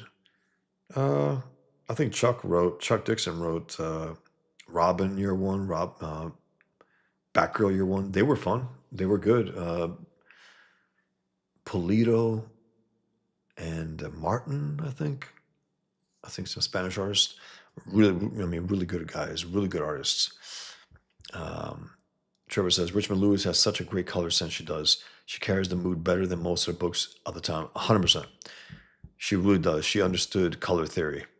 Pop culture rocks. Bosh! Pop culture rocks. How's it going, man? Guys, I'm gonna make my pitch, my usual pitch. If you got it already, I know. So some of you haven't. Some of you, you're still on the fence. You still haven't. So let me try to give you a reason to consider backing Pigman. I would appreciate it. You know that. Let me try to get this smaller on the screen. It's not seeming to. 1 second, guys. Okay. Here's my comic book. Here's Johnny says, I like the simplicity of the Year One suit. Yeah. Beautiful design. And we're gonna see it fully next issue for the first time. I don't know when I'm gonna review it. Maybe tomorrow, but I'll see what time I have. I got some stuff to do tomorrow, so. But so this is my comic, guys. Pigman. Got some little clicks here. It's not quite working as well. Pigman #1. The Islamic background of twins comes to the forefront of their lives in 9/11, which is echoed by the comic book within Pigman vs. Superjihad. Twin brothers, Killian Duke and Salam Duca. That's them right there. One has a beard, one doesn't. Recovered Muslim, born-again Muslim. Pigman, recovered Muslim, against his born-again Muslim old friend turned super terrorist, super jihad. It's their story echoes theirs, and so on, vice versa. Take on the culture war, the political war, the ideological war, the religious war, and the war within the country itself, where the resistance to fight jihad, because it's a religion and so on, and Muslims are good and so on, and all that we hear, it's irrelevant, because when they kill thousands of Americans, those things don't matter. They should go by the wayside, end this threat, and deal with the consequences after the fact, whatever they may be. That's what you got to do, and that's why Pigman came to be, because after 9/11, I had to create this thing, and especially when Bush said, Islam is peace. America's got to realize that. That was it. I was like, okay, he just fucked our war effort. Hey, Ava. Good job. Keep talking. It's funny. Um, so here's my comic book again. This is my comic book crowdfund. I'm at 246 backers, $15,805, which is very, very good. I want to get more, clearly. I hope to get more. I want to get enough backers where I'm confident going into issue two happily. Like, yes, we're going in strong. That's what I want. And I believe in the secondary market. I think I will tell you guys also. It's better for you to get it now. If you plan on getting it, you should get it now instead of later. It will just get more expensive. On my own website, I will have a stack of copies as well. I will be selling it for more, and in the secondary market, who knows? I've had books that were sold for hundreds and hundreds of dollars. Table for One, Propaganda. Propaganda is the first print appearance of Pigman. That's out of print. Maybe I could add that to this campaign. I don't know. Maybe a redo of that as well. We'll see. I got a 9-page preview here, guys, of my comic book. There's a street fight with the fictional creator of Pigman within the story. The ex-Muslim Albanian background. His parents born in the Bronx, raised by Albanian Muslim parents. He's walking down the street and he's like, "What? Are you kidding me?" This is after 9/11. There's some Muslims putting up shop, giving away free Qurans. Your Muslim friends. He's like, they get into an argument and they get into a street fight, and then showing Pigman, first time ever in the issue, in silhouette form at first, and then you see him in his full glory here. Here he is, and you can see him. You can see his eyes through the mask. Here's the twins arguing,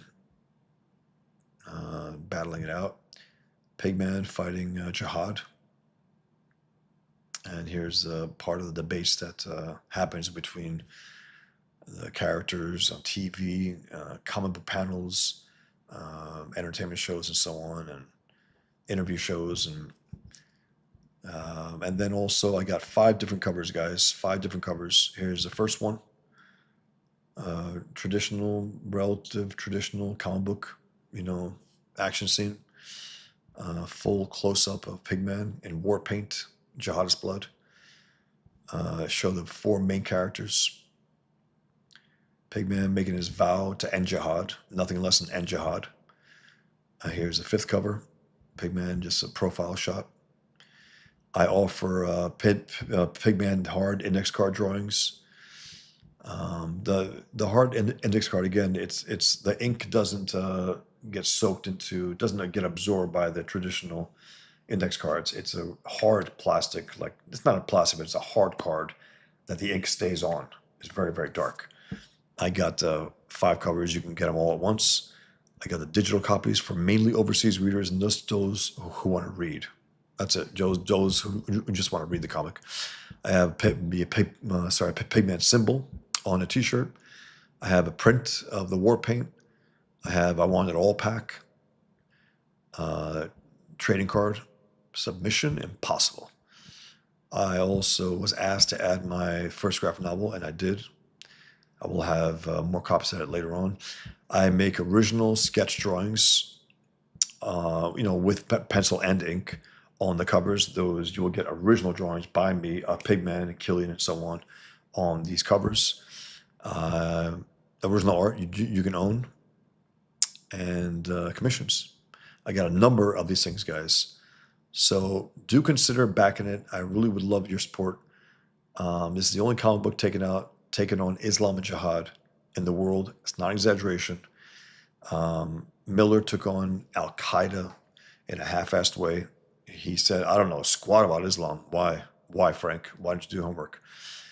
Pissed me off at the time, but it's the only one comic book that takes on the culture war against Islam, the culture war within America that doesn't allow us to fight jihad, and so on. And the war within the comic book industry, the entertainment industry, the news media, quote unquote news. It's not news, but the propaganda media, and so on. Even sports guys chime in the book.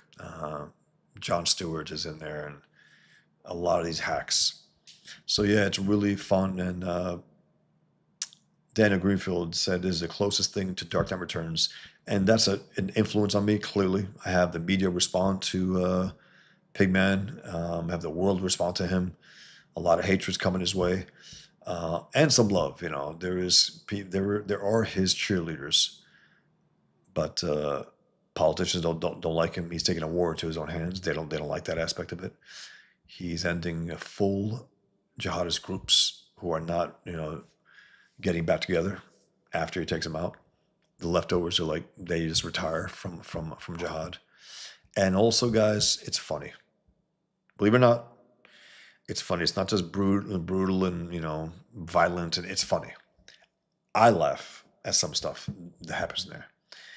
But thanks, guys. Uh, Thank you very much, Trevor. Super chat from Trevor, $5. Thank you, Trevor. Appreciate it, man. For the pitch, buy Pigman. Do yourself a favor and buy it now. You won't find a better story than this. Wow. Thank you very much, Trevor. Very, very, very, very kind of you. I've known Trevor for a long time. He's a cartoonist himself, and that means a lot, Trevor. Thank you very much, man. It's something. Also, one thing. There's this. I think your boy Zach, Ethan was talking about him. He was saying something in terms of there was difference between the YouTube merch and the comic books, and people they buy the YouTube merch like the Ripverse stuff because of a cultural affinity with him and so on, or something about culture work, whereas other guys buy comics because of the art and the story. But I can't deny the fact that this is taking on the culture. It is, and at the same time, I try to make it as entertaining as I can make it. It's because it is a story in the end. So I'm not hitting you over the head. I think I'm integrating the story, the ideas against jihad within it, without being separated from that. Being smooth within the story. So, thanks, Trevor, very much. It's very, very kind to hear. I have people sometimes they tell me they like it, but they love the story in particular. That means the most to me because in the end, we are storytellers. We are not painters. We are not just visual. We are storytellers. That's what we are, and that's the key there. And again, no matter what I'm talking about here, about the politics of it, about the religion, about the societal aspects, the cultural aspects, is a story in the end. Story about two brothers, one recovered Muslim, one a born again Muslim, and their personal war with each other, which is enhanced in the fictional part of the story. Well, it's both. There's a real world, but of course it's fictional as well. But the story within a story with Pigman and Super Jihad, and that just amps up the story of the brothers, takes it a little further, a little more dramatized, and it's fun. It's something that I can't imagine not doing in terms of after 9/11. It's like, what the hell am I going to do? I'm going to do some other story? No, I got to take on these bastards. I think Miller put it well, and Miller said it along the lines of, I think he said it. You can't create villains like this. Like, they're so evil. There's a reason why we didn't see those things happen. I think it was Escape from New York. I think a plane did fly into a building, but I don't remember the context of it. But these guys are parasites. Also, they steal from the Japanese, the kamikazes. They stole from the New York, Escape from New York, probably. But the point is that they're so evil that they're what are you gonna do? Write another Lex Luthor story when you got these guys flying planes in buildings, destroying people's lives, going after hunting children, beheading cartoonists. These are monsters, and they got to be dealt with. They have to pay a severe historical price to the point that they're scared shit to continue acting on their ideology. That's where Pigman comes in. He terrifies the fuck out of them. Batman is talking about how to make the enemy afraid. That's Pigman's purpose as well. And I even allude to that in. Let me show you my old comic. I have one left copy of Pigman of the Infidel #1. It's a little damaged copy. Huh. I do have it, yes. Yeah, this was the original.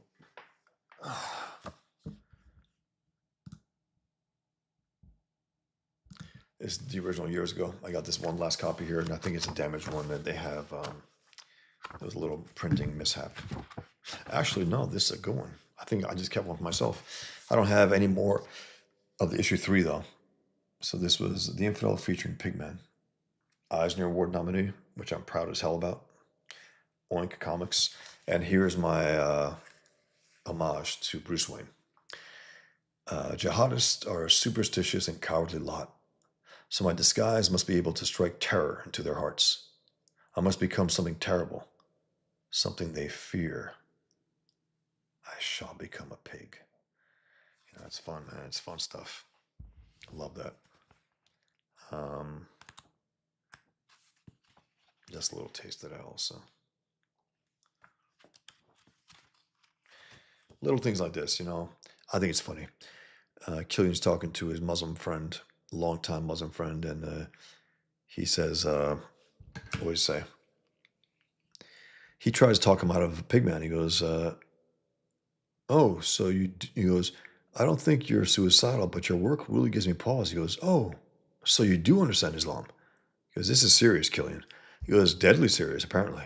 If you can't stand Pigman, imagine what true Muslims feel. Because he sees him as some kind of half-assed Muslim, and he is. He goes, I am a true Muslim. He goes, really? You do know that behind Islam's hatred of women is a love of men, which makes Islam pretty gay. He goes, Killian, what am I supposed to say to something like that? He goes, nothing. He's supposed to do something about it, like any true Muslim would. He's trying to make a point to him. The same point that I made to these Turkish and quote-unquote Palestinian Muslims at the speech I gave years ago in Maryland, where I drew Muhammad in the middle of the speech. And I recognize you guys. I said, those guys are watching me. I think they might be Muslim. We'll see. And they ended up trying to call me out after and say, you were never Muslim? I said, I was. Nah, you weren't. Look at you. I'm like, yeah, no, it's not about looks, dummy. And so I told him, I said, you guys aren't even Muslim now, much less, But he goes, why? I said, because you guys would have ran up here and tried to cut my head off as I was drawing Muhammad. You guys let me do it, It's pretty funny. And then this one guy walked up to me and he gave me an idea for a cartoon without knowing it because I did it after the fact. He goes, we are here in the West. It's like we're putting sheep's clothing on the wolves ourselves. I said, that's a good way to put it. Thanks, Happy's Funhouse. Appreciate it. Yeah, the debates are really fun. Also this here in terms of the TV debates here, and showing the Hindu Kush, the mountain range. So this will be in issue 1. It'll be remastered, a little touched up here and there and changed. Some of it expanded, clearly, a little more dramatic and whatnot, but it's just fun stuff, guys. Really, really fun, and I love doing it. Here's this one leftist said this about my work. He goes, you're the reason why I won't feel bad when we all die in a nuclear holocaust. I said, praise for my work. I mean, think about that, guys. My cartooning work, my comic book work is going to get us all nuked, and this person won't feel bad because of my work. It's pretty preposterous. I mean, it's outrageous, but... And here's Pigman's chess symbol. Again, guys, September 11th, 9/11, and those two dents, 93, Flight 93 on 9/11, and also the first attack on the Twin Towers, 1993, and a traditional S for Superman, and also a capitalist pig, $sign. And here's an image I mentioned earlier today in an early stream, or this one, because I did 2 streams today. I don't know if I've done it before. You are a mighty talented pro, write, draw, stage, tell stories with brilliant savvy to all elements in the mix. I'm very impressed. Kudos. Alex Toth. I'm still blown away. And that was the that was the signature image of my graphic novel, Table for One. I walk into a crowded room, not a soul in sight.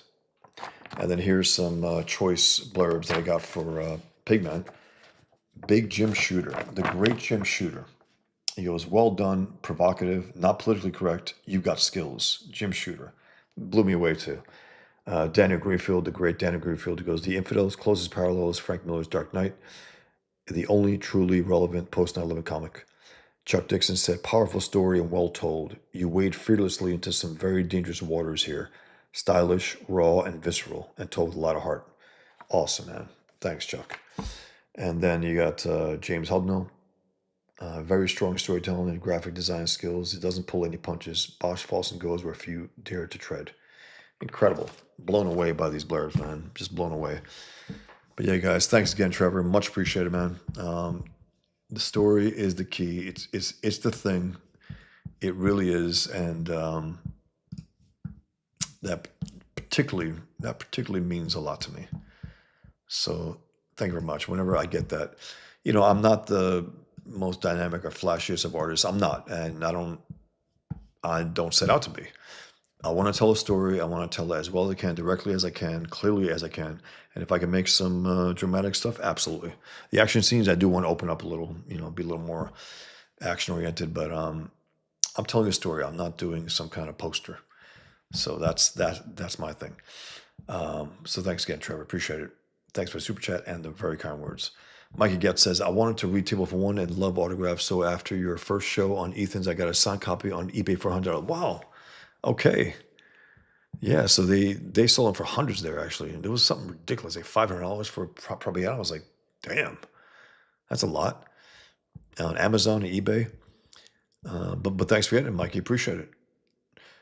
Mikey continues. Pigman isn't pussy like the fixer back it now. Thanks, man.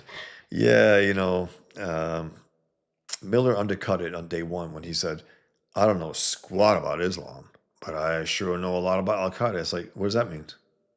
Why not, Frank? You did a ton of research for 300. This is at least due as much as that. What the hell? You're fighting an ideological enemy. You're fighting an enemy who's at war with you with their ideas to motivate them. It's not just physical attacks. Very strange. It was a failure. It was. Now, kudos to on one chance. I don't give him 3 cheers. I give him 1 cheer for taking it on to some extent, even though half-assed. But he admitted it to his girlfriend, who told me that he thought he didn't go far enough. Of course, didn't. Whereas some people think I go too far. Even people who like my stuff. It's like, what the hell? What'd you do there? What'd you say there? I don't think I do. I don't think so at all. I think I give them exactly what they deserve. He pummels them out of existence. That's what he does. They don't deserve to live. Scumbags who would target innocents and slaughter thousands of them in one shot. They don't deserve to live. They got to be killed. JEC says Snake landed on top of the trade buildings on a glider and started of escape from New York. But there was also a plane that flew into a building, didn't it? If I remember correctly. I do remember seeing that. That's why I made a note of it at the time. I was like, whoa. I guess some dummy in the desert was watching this and, on a VHS tape. Hey, we can do that. Because they're warmongers who can't wage war because they're stupid. So they have to hijack planes and steal cars and use cars as weapons and so on. Happy's fun. I said, I love the layouts of the panels for the debates. It's so dynamic. Thank you, man. Happy's fun. I said, how did you plan the layouts for the debates? Did you have the layouts in mind when writing the scene, or was it something you did after you wrote the script? Almost always. I mean, there's a general visual idea as I'm writing. I get certain images in my mind, and sometimes what I do on the script itself is make a little doodle to push a little further, to at least note it, keep it on track. Let's say. But then when it comes to the actual, each process you go through this whole different thing.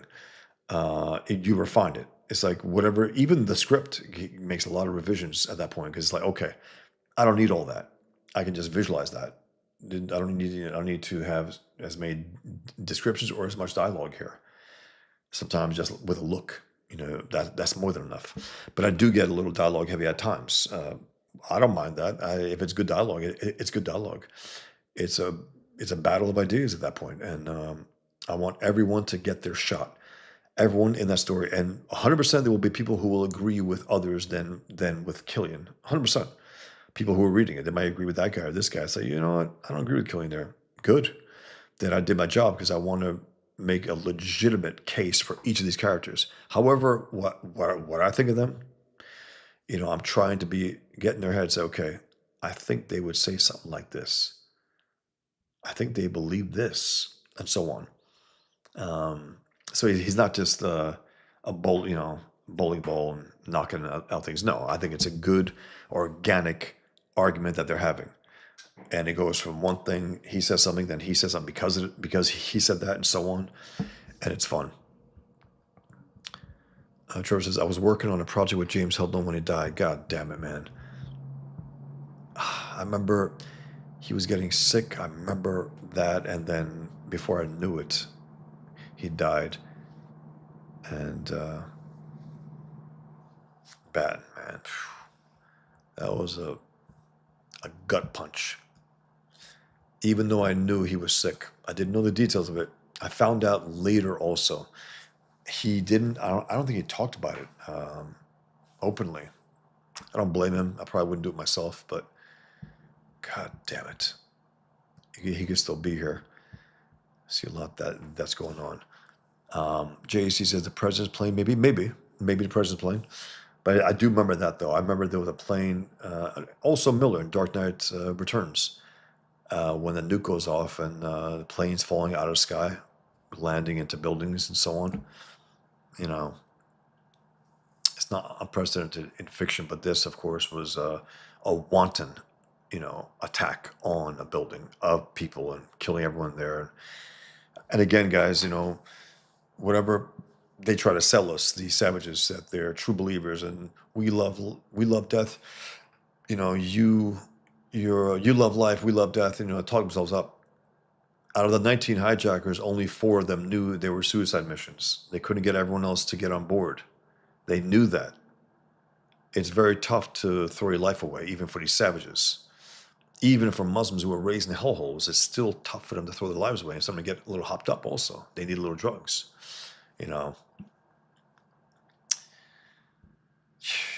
Trevor says, we started talking about it at Batten's funeral. He was really sick then, stuck in a wheelchair. Jeez. If I remember also, he was losing limbs, I think. My God. Anyway. Terrible. But thanks again, Trevor. Thanks, everyone. I do appreciate your time here and your give and take. Always appreciate it, guys. I think that's it. I made my pitch. Always want to make my pitch. I think it's important. I never want to forget. This is important to me to get this out there in a way that strong. I want to have a strong, push towards issue 2, and I'm going to try to have a strong. I've added basically up to 7,000 on my, more or less on my own in the last month, in the last few weeks after the big push that I got, on that first day with Ethan, with John on Kang's that one night, a little bowlers, and then I've been able to add about at least I think 6,000, just chipping away, advertising. I want to advertise more places, but I just don't know, guys. I don't know where. The X promotion post things was working, and then it stopped working. So Breitbart contacted him 2 or 3 times. It's like, come on, guys, don't be pussies. My money's good. It's about money, right? You want to advertise? Why not? Let's see. I mean, if you guys have any ideas about, what some podcasters ask them to mention it on their screen, talk about it, maybe. Will that be something worthwhile? Maybe. I want to try something new and different also. I want to reach people that may not know about it, may not even care for comics per se, but be a little intrigued, like, oh, there's a comic book taking on this real world enemy. That could be interesting. Trevor says, yeah, Batten's death really tore me up. Yeah, I remember getting that call from Jackie. It gutted me. Man, that was tough.